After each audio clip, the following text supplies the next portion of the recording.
Céline et je m'apprête à réaliser le tirage pour le signe des Gémeaux. Alors avant de commencer le tirage, je vais vous présenter les cartes que je vais utiliser. Donc nous avons ici l'oracle des nombres, l'oracle du Verseau et à la fin du tirage, une carte issue de l'oracle Les Portes de l'intuition. Alors on va commencer tout de suite avec l'énergie qui vous accompagne. Et c'est l'énergie de Gabriel, pardon, ça commence fort. Alors c'est incroyable parce que Gabriel, qui est associé à la Lune, est sorti dans énormément de tirages. Donc, vous faites pas exception à la règle. Et cet archange, en fait, c'est vraiment un archange qui apporte l'esprit de vérité, qui apporte la lucidité, l'intuition dans toutes les situations de blocage, si jamais c'est votre cas et que vous en rencontrez. En tout cas,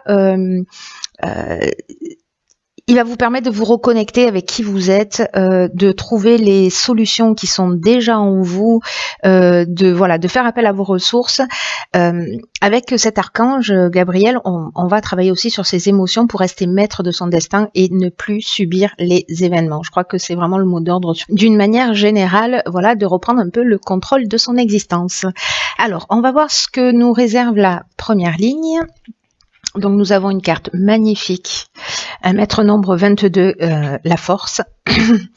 Nous avons la carte du voyage, nous avons la carte du faux pas et nous avons la carte de la discussion. Alors, la carte de la force, c'est vraiment, comme je vous le disais, c'est un maître nombre et son énergie, c'est vraiment une énergie très spéciale. Et elle va vous accompagner de manière très puissante pour réaliser vos objectifs les plus, ceux qui vous tiennent le plus à cœur, en tout cas ce qu'il y a de plus grand pour vous. Peut-être pour reprendre le contrôle de votre existence. En tout cas, passer à travers les blocages s'il y en a. Là, j'ai l'impression que c'est le cas parce qu'on a cette carte du faux pas. Mais en tout cas, là, on vous dit vraiment profiter pour agir sans attendre et pour vraiment accomplir ce que vous avez à accomplir. Donc là, on vous dit mobilisez vos forces, osez voir grand. Voilà, les vibrations qui vous entourent sont vraiment très positives et elles vont vous aider à vivre ce que vous souhaitez au plus profond de vous-même. Donc, osez voir grand et prenez conscience de la force qui est en vous pour accomplir ce que vous désirez. Ensuite, cette carte, elle est accompagnée de la carte de la discussion. Donc, moi, j'ai l'impression que peut-être, parce que le voyage, on parle de déplacement, plus ou moins loin, hein, voilà, de déplacement d'une manière générale. Ça peut être un voyage à l'étranger aussi. Mais j'ai l'impression que vous allez vous déplacer pour... voyez la carte de la discussion, c'est une carte qui nous parle de concertation, qui nous parle de réunion, de réflexion, voilà, de débattre d'un sujet, peut-être d'une erreur, qui a été commise avec cette carte du faux pas. Je vais y revenir. Mais en tout cas, il y a vraiment une notion de négociation, de conciliation, de recherche de solutions, vous voyez, à travers cette carte de la discussion. Alors, le faux pas, c'est peut-être vous qui l'avez commis, peut-être que là, on est en train j'ai l'impression qu'il y a un travail d'équipe. J'ai l'impression qu'il y a un travail d'équipe. Ou alors, vous avez, une forme de désillusion par rapport à des attentes, à une discussion, voilà, que vous avez eu lors d'un déplacement. Peut-être que vous avez une sensation de faire le mauvais choix ou qu'un mauvais choix a été fait. Ou peut-être qu'il y a quelque chose qui n'est pas clair, vous voyez, parce qu'il y a une notion d'imprécision aussi avec la carte du faux pas. Donc là, ça peut résonner de toutes ces manières. Dans tous les cas, là, on vous dit que vous avez la force pour résoudre les problèmes. Donc là, on n'est pas dans des conflits, on est dans la recherche de solutions, hein, je vous le rappelle. Voilà, quoi qu'il en soit. Alors, on va voir ce que nous réserve la suite du tirage. Nous avons la carte numéro 47, qui est la carte de l'épanouissement. Nous avons la carte des chaînes. Nous avons la carte de la construction et nous avons la carte de la technique. Ok. Alors,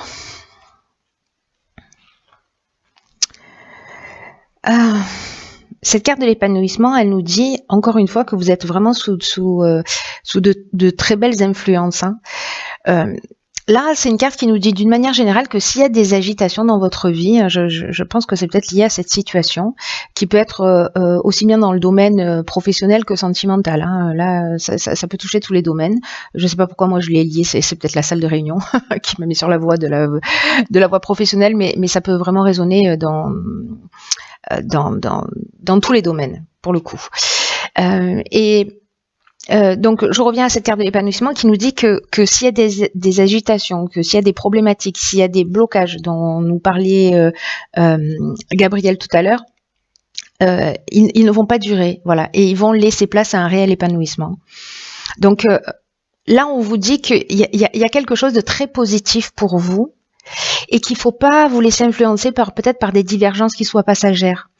Parce que elles vont finir par disparaître. Je pense que vous allez trouver un accord et vous allez poser vraiment des bases solides. D'ailleurs, c'est ce que nous dit cette carte de la construction. Si c'est une relation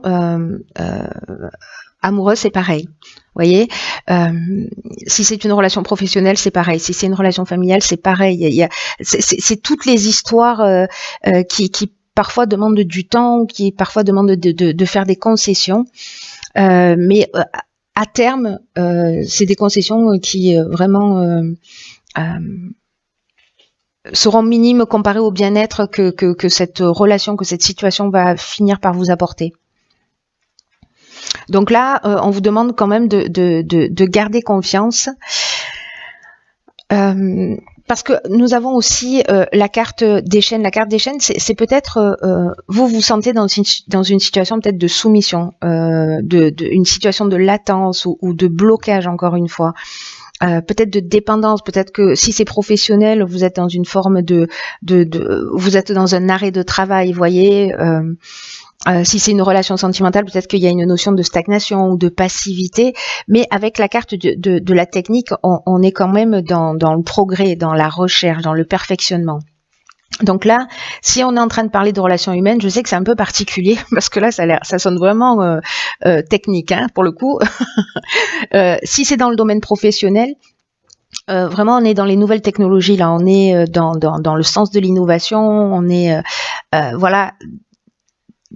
Si c'est professionnel, vraiment il y a quelque chose qui se construit. Peut-être que ça stagne, peut-être que ça va pas aussi vite que ce que vous souhaitez, peut-être qu'il y a des divergences parce qu'il y a cette forme d'imprécision dont je vous parlais tout à l'heure avec cette carte du faux pas. Mais du coup, pour moi, vous allez trouver des solutions. Voilà, là on vous dit simplement, ne vous laissez pas perturber par ça, ne vous braquez pas, parce que il y a quand même quelque chose de constructif et d'épanouissant au bout de cette situation, encore une fois, peu importe le domaine. Alors, ensuite, nous avons la carte du partage. Ah ben voilà, ok. Très intéressant, vous allez voir pourquoi. Nous avons la carte des écrits, nous avons la carte de la régénération et la carte du marginal. Alors, fascinant. Alors, fascinant pourquoi ? Je vous explique tout de suite. Parce que la carte numéro 2, beaucoup de 2 hein, dans votre... ça nous parle de la relation que l'on a aux autres. Et c'est une carte qui nous dit qu'il faut apprendre à collaborer avec les autres, justement, et pas simplement... Pardon, je m'étouffe. Et pas simplement vouloir imposer son point de vue. Et ça va vous permettre d'améliorer les relations avec les autres. En tout cas, ça va vous ouvrir de nouveaux horizons. Alors, c'est très intéressant parce que soit c'est vous qui êtes comme ça, soit c'est une personne qui est en face de vous, décidément. Et là, on vous demande vraiment de mettre de l'eau dans votre vin. Parce que la carte du marginal, vous voyez, c'est une carte qui parle d'affirmation de soi, qui parle d'indépendance, qui parle de liberté et qui parle de refus des contraintes. Donc, il y a une notion de rebelle, il y a une notion d'insoumis avec cette carte du marginal. Là, il y a vraiment cette notion de se mettre à la place de l'autre. C'est-à-dire que le dialogue, vraiment, c'est une très bonne manière de tirer les choses vers le haut. Vous avez envie d'être compris, vous avez envie d'être respecté, et l'autre en veut autant. Donc là, cette communication, ce partage, ce qu'on vous propose là, c'est d'arriver à exprimer ce qui est juste pour vous et de permettre à l'autre aussi d'exprimer ce qui est juste pour lui et peut-être d'essayer de se mettre à la place de l'autre pour mieux le comprendre. Donc ça reste très important parce qu'il y a peut-être une notion aussi de guérison. En tout cas, c'est un outil que vous avez, une ressource, un outil que vous avez à disposition pour passer à travers ces fameux blocages et pour avancer et reprendre en tout cas le contrôle de votre vie. Pas d'une manière brutale, voilà. On peut le faire, on peut mettre des coups de pied dans la fourmilière, mais là il y a quelque chose de, je sais pas, de très subtil, de très constructif, etc. Alors cette carte, elle est accompagnée également de la carte des écrits. Alors la carte des écrits, c'est une carte de, soit on est en train de parler d'un contrat, soit on est en train de parler de nouvelles. Peut-être de démarches ou en tout cas d'accords, de signatures, etc. Et le fait d'être dans le partage, dans la négociation et de pas être dans absolument le refus des contraintes, ça va vous permettre cette régénération, c'est-à-dire une reconstruction, une amélioration financière, peut-être un regain de sentiments si on est en train de parler d'une relation sentimentale. En tout cas, il y a de la guérison, il y a du renouveau, il y a une nouvelle énergie, il y a vraiment une amélioration. Donc c'est vraiment très intéressant et c'est très constructif en fait. Il y a vraiment cette notion de transformer les choses d'une manière positive et de les tirer vers le haut. Alors on va voir ce que nous réserve la carte. D'accord. Donc c'est la carte de la réparation, issue de l'oracle Les Portes de l'Intuition. Je vous lis le message. Dès que vous transformez ou réparez les choses, vous récupérez toute une énergie dont vous pouvez disposer. Voilà. Je vais m'arrêter là. Non, je vais pas m'arrêter tout à fait là parce que du coup, ça nous apporte des informations supplémentaires, cette carte. Même si elle résume très bien, je trouve, le jeu. C'est une carte qui dit que ce qui ne fonctionne pas chez vous mérite que vous y apportez votre attention parce que ça produit un blocage dans certaines situations. C'est ce qu'on est en train de voir là quand même. Et là, on vous dit que dès que vous transformez les choses, que vous les réparez, vous allez récupérer une énergie dont vous pouvez disposer dont bon vous semble. Et effectivement, il y a cette notion, je vous le disais aussi avec la régénération, de guérison. Et cette communication, le moment où vous allez travailler votre relation à l'autre en sortant de ce côté rebelle, vous allez vous transformer. Il y a quelque chose qui va se transformer. Et ça marche aussi, si on fait un parallèle avec la situation que vous êtes en train de vivre, ça marche aussi avec les biens matériels. Par exemple, je pense à ça parce que ici on a la technique aussi et la construction. Et vous verrez si ça résonne pour vous. Mais leur état de marche de ces choses matérielles, je sais pas, de votre cafetière, d'un meuble, de quelque chose de cassé, d'en panne ou d'inutile que vous avez, on vous demande soit de le réparer, soit de vous en débarrasser. Parce que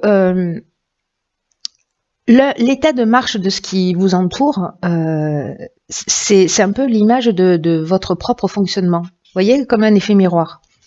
Donc, si vous commencez à le considérer de cette manière, qu'il y a une projection d'une certaine facette de vous-même, vous allez commencer à agir aussi sur le plan matériel. C'est-à-dire que vous n'allez pas laisser traîner et vous n'allez pas laisser traîner les choses. Vous allez les transformer, vous n'allez pas vous bloquer, vous allez réparer ce qui doit être réparé, transformer ce qui doit être transformé sous tous les aspects de votre vie. Et il y a vraiment, ça va apporter cette régénération et ce bien-être là qui va augmenter d'une manière vraiment considérable. Et ce comportement, cette manière de faire, vraiment, ça va rejaillir dans tous les aspects de votre vie et ça va augmenter votre aptitude à la réussite. Donc là, faites le ménage, réfléchissez, triez, listez tout ce que vous avez à faire en vous, chez vous, autour de vous, afin que tout soit opérationnel. Voilà, techniquement, si vous avez des choses à régler, faites-le, parce que du coup, vous allez libérer une autre quantité d'énergie qui va être importante pour vous. Voilà, c'est un très beau jeu aussi qui qui, je vous le souhaite, va vous emmener cette compréhension. En tout cas, si vous avez un conflit tel qu'il soit, un sentiment de blocage, n'oubliez pas qu'on reprend les rênes de son existence, que la clé est en vous, c'est ce que nous dit Gabriel, que c'est à moi aussi pour travailler sur ses émotions, pour rester maître de son destin, ne plus subir les événements. Et rester maître de votre destin, c'est aussi être à l'écoute de l'autre. Voilà.